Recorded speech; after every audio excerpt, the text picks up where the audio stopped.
أعوذ بالله من الشيطان الرجيم. بسم الله الرحمن الرحيم. يا أيها الذين آمنوا لا تقولوا راعنا وقولوا انظرنا واسمعوا وللكافرين عذاب أليم. سورہ بقرہ آیت نمبر 104 دے او دا 14 رکو دا دې صورت خلاصہ او حاصل د دې رکو 15 خبرې دي. دفع د دوو اعتراضونو په دې کې وشي، جواب د دوو اعتراضونو د دوو شبهو. یو اعتراض په آیت نمبر 104 کې او بل اعتراض په آیت نمبر 106 کې، او بیا به زجر ذکر شي او دغه شان د تیقظ د پاره د بیداری د پاره به امور ذکر شي. په آیت نمبر 105 کې به زجر ذکر شي، زجر په انکار د قرآن باندې،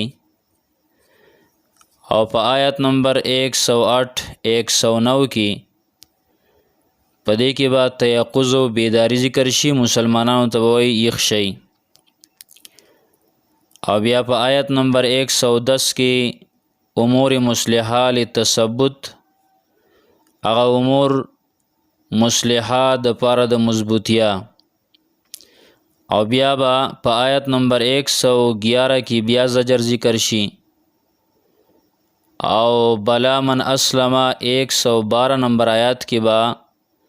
د دیو د دې دعوی او د دیو د دې خبرې رد وشي، او بیا بشارت او زیری. نو دا 15 خبرې د دې رکوع خلاصه ده. په هغه رکوع کې 3 اعتراضونه او د هغې جوابونه ذکر شوي چې د رسول الله صلی الله علیه وسلم پر رسالت باندې کم شوي. په دې رکوع کې به ورسره 2 نورم زیات شي، نو اعتراض نمبر 4 د هغې جواب وشي،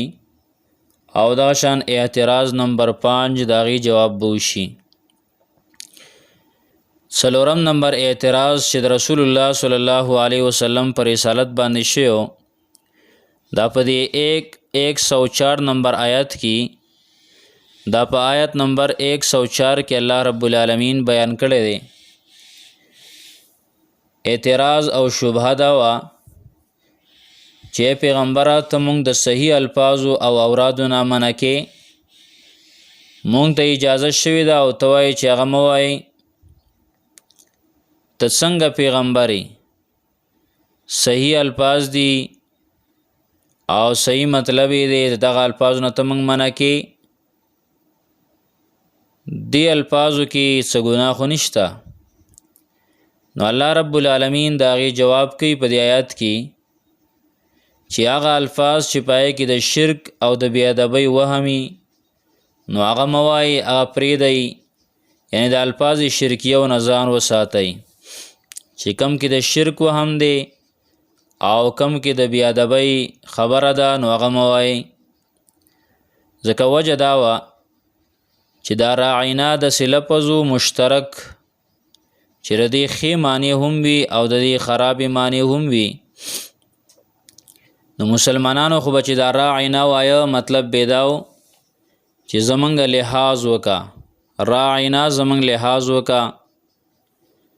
خو لیکن دی کافرانو، دی یهودیانو، دی بیدینو دیو به راعین ناوایه ای زمونږ شپنکیه، یا به راعی ناوایه چې ای زمونږ نگهبانه. نو په نگهبانه کې چې زمونږ نگهبانه، په دې کې د شرک وهمو، شرکی لفظو، او دغه شان دا بل شپنکیه، دا د بیادبۍ لفظو. نو مسلمانانو خو به دا په صحیح نیت باندې وایه، خو دیو به دا په غلط نیت باندې وایه. بیادبي د نبی علیه الصلاۃ والسلام یې کوله او شرک وهمو پکې. نو لحاظه د دې نه یو خبره معلوم شوه چې یو لفظي او پای کې د شرک وهمي، نو د هغې نه ځان ساتل پکار دي. د بیادبۍ خبرې، نو د هغې نه ځان ساتل پکار دي. الله رب العالمین د دې نه منع وکړه. نو الله وی یا ایها الذین آمنو، یا ایها الذین آمنو ای اغا کسانو چی ایمان مو راوړی دی لا تقولوا موای تاسو راعنا لفظ د راعنا لفظ د راعنا موای ټکی د راعنا موای وقولوا او وای تاسو انظرنا چې وګوره مونږ ته د انظرنا لفظ وای چې وګوره مونږ ته دا لفظ وای واسمعوا او واورئ د الله تعالی حکمونه وللکافرین او د کافرانو دپاره عذاب علیم عذاب دی ډیر دردناک ما یود الذین کفروا من اهل الکتاب اوس دا زجر دی په انکار د قرآن باندې چې شبهات او اعتراض چې کوي نو اصل وجه دا نه ده چې ستا په نبوت یا په کتاب د الله کې څه چل دی بلکې دا زدیان دي عنادیان دي نو چې تاسو ته څه خیر او فایده رسیږي او چون کې تاسو آخري امت یې او دا ډیر خصوصیات الله درکړي نو د دې وجې نه قرآن کریم چې کوم دی نو دای په تاسو باندې پیرزو نه دی دا دین په تاسو باندې پیرزو نه دی الله رب العالمین په تاسو باندې کم خپل رحم کوي خپل فضل کوي نو د دې د وجې نه په تاسو سره ضد کوي حسد کوي در سره الله وایي ما یود الذین ما یود نخوخی الذین اغه خلق کفرو چې کفر کړی دی من اهل الکتاب د اهل کتابونه وللمشرکین او نه د مشرکانو نه ان ینزل علیکم دا چې نازل کړی شي په تاسو باندې من خیرن څه خیر من ربکم ستاسو د رب د طرفه والله یختص الله تعالی خاص کوي برحمته په خپل رحمت سره من یشاء هغه څوک چې الله یې وغواړي والله ذو الفضل العظیم الله تعالی خاوند لوی فضل دی یا الله تعالی مالک دی د فضل العظیم چې ډیر لوی دی ترجمه دوباره بیا وورئ یا ایها الذین آمنوا ای هغه کسانو چې ایمان مو راوړی دی لا تقولوا موایې تاسو راعنا لفظ د راعنا وقولوا انظرنا او وایې تاسو لفظ د انظرنا چې وګوره مونږ ته وقولوا او وایې تاسو انظرنا چې وګوره مونږ ته واسمعوا او واورئ وللکافرین د کافرانو دپاره عذاب علیم عذاب دی ډیر دردناک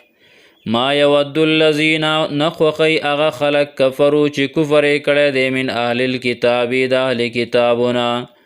وللمشرکین او نه د مشرکانو نه ان ینزل علیکم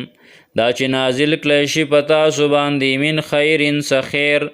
من ربکم د طرفه د رب ستاسو نه والله یختص الله تعالی خاص کوي برحمتی په خپله مهربانۍ سره من یشاء هغه څوک چې الله تعالی یې ورله وغواړي والله ذو الفضل العظیم الله تعالی مالک دی د ډیر لوی فضل الله تعالی خاوند د ډیر لوی فضل دی سبحان الله وبحمده سبحانك اللهم وبحمدك نشهد ان لا اله الا انت نستغفرك ونتوب اليك